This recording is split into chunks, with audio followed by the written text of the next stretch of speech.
इराणने ट्रम्पशी वाटाघाटी करताना मानसशास्त्रज्ञांची किंवा सायकॉलॉजिस्टची मदत घेतल्याची चर्चा आहे. खरोखरच इराण हा अमेरिकेला पुरून उरला का, याचे विश्लेषण. असं म्हटलं जातं की इराणने एक मानसशास्त्रज्ञांची टीम तयार केली होती, ज्यांनी ट्रम्प यांचा अभ्यास केला होता. ते बोलतात कसे, चालतात कसे, वागतात कसे, नेमकं ते काय करतात, हे एक मोठं विज्ञान आहे. आणि त्यांनी नेमकी जी सायकॉलॉजी किंवा मानसीय ठेवण आहे डोनाल्ड ट्रम्प यांची, याचा त्यांनी पूर्ण अभ्यास केला होता. अर्थात याची कोणी अधिकृत पुष्टी केलेली नाही आहे, अमेरिका किंवा इराणनी. परंतु ट्रम्प यांची वाटाघाटी करण्याची जी राजनैतिक शैली आहे ती वेगळी आहे. त्यांना अनेक वेळा डील करण्याची इच्छा असते, जे दाखवणं की मी एक फार मोठा करार केलेला आहे. तर त्याच्यावरती त्याला प्रत्युत्तर म्हणून त्यांना इराणनी अनेक वेळा त्यांच्यावरती दबाव आणला. शेवटच्या क्षणी डील तयार करण्याचा प्रयत्न केला. आणि त्याच्यात त्यांनी असं पण म्हटलं होतं की अमेरिकेकडे B-52 बॉम्बर्स आहेत, पण आमच्याकडे मानसशास्त्रज्ञ आहेत. तर शेवटी मग प्रश्न असा असतो की इराण जिंकला की ट्रम्प जिंकले. ट्रम्प म्हणतो मी दबाव वाढवला, इराण म्हणतो की आम्ही तुमचा अभ्यास करतो आहे. ट्रम्प म्हणाला की मी उद्या बॉम्ब टाकेन. इराणने म्हटलं की आम्ही आता मानसशास्त्रज्ञांना विचारतोय की तुम्ही नेमकं काय करणार आहात. इराण असं पण म्हणालं की अमेरिकेकडे जनरल्स होते, परंतु इराणकडे जनरल्स पण होते आणि मानसशास्त्रज्ञ होते. म्हणजे त्यांच्या टीममध्ये मानसशास्त्रज्ञांनी एक मोठा भाग निभावला. तर थोडक्यात या युद्धामध्ये इराण हा डोनाल्ड ट्रम्प यांना पुरून उरला का, तर याचं उत्तर आहे नक्कीच. त्यांना खूप त्रास दिला. त्यांच्या लष्करी अमेरिकेने त्यांच्या इराणच्या लष्करी क्षमतेला त्रास दिला आणि इराणने सुद्धा अमेरिकेचं बऱ्यापैकी लष्करी नुकसान केलं. अमेरिकेची जी मित्रराष्ट्र होती त्यांचं बऱ्यापैकी लष्करी नुकसान हे केलं. परंतु इराणने आपली राजवट वगैरे टिकावली. तर थोडक्यात सांगायचं म्हटलं तर ट्रम्प यांना इराणने चेकमेट केलं नाही. परंतु एवढं नक्की की येणाऱ्या युद्धाच्या काळामध्ये क्षेपणास्त्र, शस्त्र, माणसं याच्याशिवाय मानसशास्त्रज्ञसुद्धा या युद्धामध्ये एक महत्त्वाची भूमिका बजावतील, की जे नेमकं विश्लेषण करतील की समोरचे जे सेनापती आहेत, समोरचे जे राजकीय नेतृत्व आहे, त्यांची मानसीय वृत्ती कशी आहे, त्यांच्या मनाचा अभ्यास केला जाईल. ते कशाप्रकारे डिसिजन घेतात याचा अभ्यास केला जाईल. त्यांच्या बॅकग्राऊंडचा अभ्यास केला जाईल. याच्यामुळे येणाऱ्या काळामध्ये, युद्ध काळामध्ये किंवा त्याच्यापुढे ते कसे नेमके वागतील हे आपल्याला कळेल. आणि याच्यामुळे युद्ध लढण्यामध्ये मानसशास्त्रज्ञांची भूमिका सुद्धा महत्त्वाची असावी, असं मानता येईल. तर कारण शेवटी असं म्हटलं जातं, युद्धामध्ये सर्वात मोठा घटक असतो शत्रुपक्षाचं नेतृत्व. आणि ते नेतृत्व नेमकं काय करणार आहे हे जर आपल्याला कळालं तर आपण युद्ध हे जास्त यशस्वी पद्धतीने लढू शकतो. आणि तेच करण्याचा प्रयत्न बहुतेक इराणनी मानसशास्त्रीयांच्या मदतीने केला असावा, असा निष्कर्ष आपण काढू शकतो. अमेरिकेकरता हे युद्ध महागडे पडले का? इराणकरता किती महागडे पडले? जगाकरता किती महागडे पडले? तर थोडक्यात म्हणायचं म्हटलं तर अमेरिकेकरता हे युद्ध नक्कीच महागडे पडले. त्यांना वाटत होते की या युद्धामुळे त्यांना खूप फायदा होईल, परंतु त्यांचं प्रचंड आर्थिक नुकसान झालं. आणि हे जे आर्थिक नुकसान होतं, एक तर लष्करी खर्च म्हणजे जे शस्त्र आणि ॲम्युनिशन फायर केली त्याचं नुकसान, त्याच्याशिवाय त्यांची जवळजवळ 45हून जास्त विमानं पाडली गेली त्याचं होणारं नुकसान, त्यांचे अनेक सैनिक मारले गेले, याच्याशिवाय त्यांच्या अनेक ठिकाणी आर्थिक जे टार्गेट्स होती त्याच्यावरती हल्ले झाले त्याचं होणारं नुकसान. तर म्हणजे हे नुकसान खूपच मोठं होतं. केवळ नुसतं संरक्षण खात्याने केवढं खर्च केला हे लक्षात घेऊन चालणार नाही. ऊर्जा किमतीमध्ये प्रचंड वाढ झाली होती, त्याच्यामुळे खर्च वाढला. जो पुरवठा साखळी असते, ज्याला सप्लाय चेन म्हटलं असतं, त्याच्यात व्यत्यय आला, त्याच्यामुळे त्यांचं नुकसान झालं. इन्शुरन्स कंपनीज ज्या असतात त्यांनी समुद्री मार्गावरती आपले जे जहाजातून सामान घ्यायचे जे रेट्स होते ते वाढवले, त्याच्यामुळे नुकसान झालं.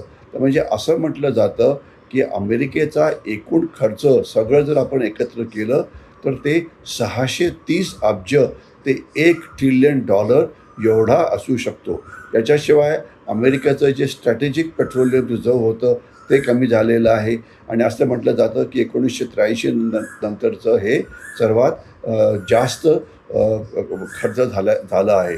आणि एवढंच नाही तर आता त्यांची शस्त्र खर्च झाल्यामुळे, ॲम्युनिशन खर्च झाल्यामुळे जर त्यांचं नजदीकच्या काळामध्ये रशियाचं संकट पुढे आलं किंवा चीननी जर तैवानवरती हल्ला केला तर अमेरिकेकडे पुरेशी शस्त्र नाही, पुरेशी ॲम्युनिशन नाही आणि त्यांचा जो तेल साठा आहे तो त्यांना आता वाढवण्याकरता आता खूप अजून प्रयत्न करावे लागतील.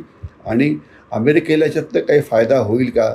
अनेक विश्लेषकांना असं वाटतं की आता इराणमध्ये ज्या वेळेला सगळ्या गोष्टी पुन्हा रिपेअर केल्या जातील, इराणमध्ये रिकन्स्ट्रक्शन होईल, तर त्यामध्ये अमेरिकन कंपनीजचा फायदा होऊ शकतो. तर हे मात्र जर किंवा तर असे विश्लेषण आहे. नेमकं जोपर्यंत अमेरिकेच्या खात्यामध्ये उत्पन्न येत नाही तोपर्यंत याच्यामुळे अमेरिकेला कुठला फायदा झाला, आर्थिक फायदा झाला असं म्हणता येणार नाही. म्हणजे थोडक्यात अमेरिकेचं जवळजवळ $1 ट्रिलियन एवढं नुकसान झालं असेल. अमेरिकेच्या अर्थव्यवस्थेला एक मोठा धक्का बसला आणि एवढंच नाही त्याच्यामुळे अमेरिकेच्या राष्ट्रपतींची इज्जत जी आहे ती खूपच खाली आली. सगळ्या जगाला कळालं की अमेरिका जरी जगातली एकुलती एक महाशक्ती असली तरी पण ते युद्ध पूर्णपणे जिंकू शकत नाही. अर्थात यामुळे जगाचं पण प्रचंड मोठं आर्थिक नुकसान झालं. जगाचा जो रेट ऑफ ग्रोथ होता तो आता कमी झालेला आहे. याच्याशिवाय तेल वाहतुकीच्या किमती वाढल्या, वाहतुकीचा खर्च वाढला, महागाई वाढली, व्याजदरामध्ये रेट्स वाढले, होर्मुझची समुद्रधुनी बंद पडल्यामुळे तेल किमतीवरती खूप मोठा फरक पडला.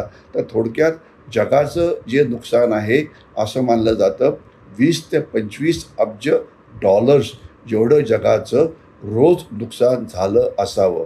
आणि जोपर्यंत भारताचा प्रश्न आहे, भारताला तर नक्कीच आपल्या तेलाच्या किमती वाढल्या होत्या, ते आपल्यावरती दबाव पडतो. आपल्या रुपयावरती दबाव पडत होता. महागाई थोड्याफार प्रमाणात वाढणार होती. तर भारताला सुद्धा काही प्रमाणामध्ये नुकसान हे सहन करावं लागलं. अर्थात भारताने आपले तेलाचे साठे आणि सप्लाय चेन मजबूत केल्यामुळे आपलं नुकसान हे कमी तामानाने जगाच्या तुलनेमध्ये कमी झालं आहे. म्हणजे इराणची सर्वात मोठी ताकद हे युद्ध जिंकण्यामध्ये किंवा अनिर्णित ठेवण्यामध्ये त्यांची क्षेपणास्त्र नव्हती, त्यांचे न्यूक्लिअर वेपन्स नव्हते, पण त्यांचं सर्वात मोठं शस्त्र होतं ते म्हणजे होर्मुझची समुद्रधुनी, ज्यामध्ये त्यांना अमेरिकेसारख्या एका महाशक्तीचा पराभव करता आला आणि त्यांच्यावरती खूप जास्त आर्थिक नुकसान हे लादता आलं. इराण अमेरिका युद्धामध्ये किंवा युद्धविरामामध्ये नेमकं कोण जिंकलं? इराण जिंकलं की USA जिंकलं? खरं म्हटलं तर या प्रश्नाचं उत्तर सरळ साधं नाही.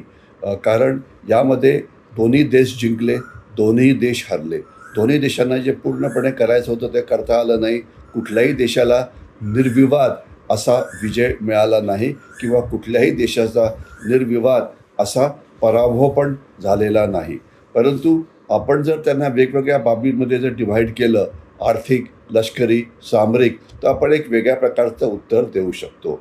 एक तर नंबर 1 लष्करीदृष्ट्या जरी अमेरिका स्ट्रॉंग होतं तरी पण राजकीय आणि सामरिकदृष्ट्या इराणने आपला पराभव जो आहे तो होऊ दिला नाही आणि युद्धविरामाच्या वेळेला त्यांनी अनेक सवलती ज्या आहेत त्या सवलती त्यांनी घेतल्या.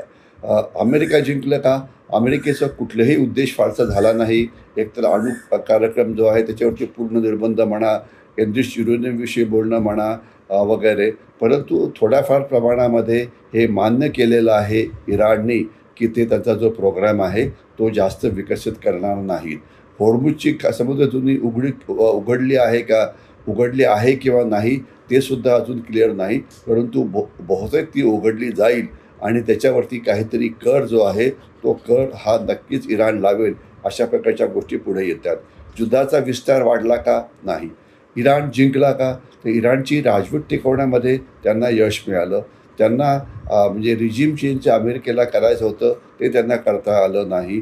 त्यांना अनेक आर्थिक सवलती मिळाल्या. हा त्यांच्याकरता एक मोठा विजय होता, कारण त्यांचा जो गोठवलेले पैसे होते ते त्यांना परत मिळतील.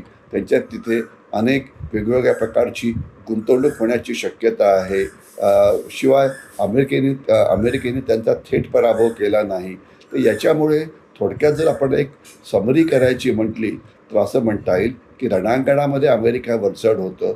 इराणला खूपच मोठं आर्थिक सामरिक नुकसान हे सहन करावं लागलं, परंतु ते शिल्लक राहिले आणि राजकीयदृष्ट्या त्यांची राजवट कोसळली नाही. निर्बंध सैल झालेले आहेत. म्हणजे थोडक्यात जर आपण एखाद्या खेळाच्या भाषेत म्हटलं तर हा एक अनिर्णित असा सामना होता, ज्यामध्ये दोन्ही देश म्हणू शकतात की आम्ही जिंकलो, पण खरं म्हणजे कोणीच जिंकलं नाही, परंतु कोणी हरलं पण नाही. तर म्हणजे आता हेच पुढे येतं की आजकालच्या परिस्थितीमध्ये एक निर्विवाद विजय मिळणं किंवा निर्विवाद पराभव होणं हे शक्य होत नाही. पण असं म्हणता येईल की या युद्धामुळे इराणने आपला पराभव टाळला आणि युद्धविरामामध्ये इराणला अमेरिकेपेक्षा जास्त फायदा मिळाला आणि त्यांनी आपल्या आर्थिक आणि अस्तित्वाचं रक्षण केलं, असं विश्लेषण आपल्याला करता येईल.